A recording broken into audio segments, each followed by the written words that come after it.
કેન્દ્રીય મંત્રી પિયુષ ગોયલે ગીર સોમનાથ બાદ જૂનાગઢ જિલ્લાની મુલાકાત લીધી અને અધિકારીઓ પર વરસી પડ્યા।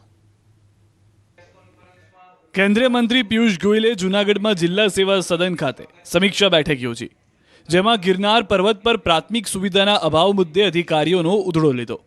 કેન્દ્રીય મંત્રીએ ગિરનાર પર્વત પર શૌચાલય, પીવાના પાણી સહિતની સુવિધાઓ અંગે પૂછતા અધિકારીઓ એકબીજાને ખો આપવા લાગ્યા। આથી પિયુષ ગોયલે મનપા કમિશનર અને વન વિભાગના અધિકારીઓને ખખડાવ્યા અને તાત્કાલિક અસરથી ઘટતું કરવા આદેશ કર્યા।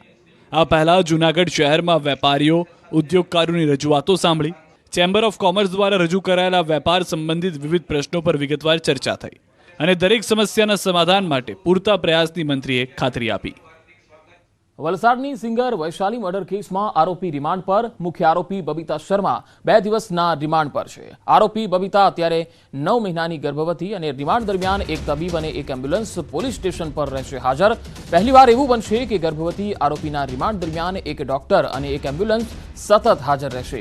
બબીતાની પ્રસૂતિ પોલીસ કસ્ટડીમાં કે જેલમાં થઈ શકે એવા સંજોગો છે।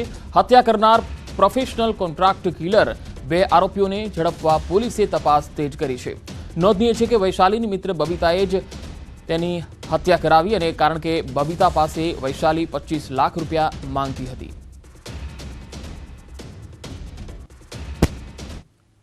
રાજકોટમાં ખાદ્ય ચીજોની તપાસમાં ખુલાસા થયા છે। દૂધ અને દૂધની બનાવટમાં ભેળસેળનો ખુલાસો થયો છે। ખાદ્ય ચીજોના લીધેલા 5 નમૂના ફેલ થયા છે। ઘી અને દૂધમાં વેજીટેબલ ફેટ જોવા મળ્યું છે। રજવાડી માવા મલાઈ કેન્ડીના પેકેટમાં એક્સપાયરી કે મેન્યુફેક્ચરિંગ તારીખ જ આપવામાં આવી નથી।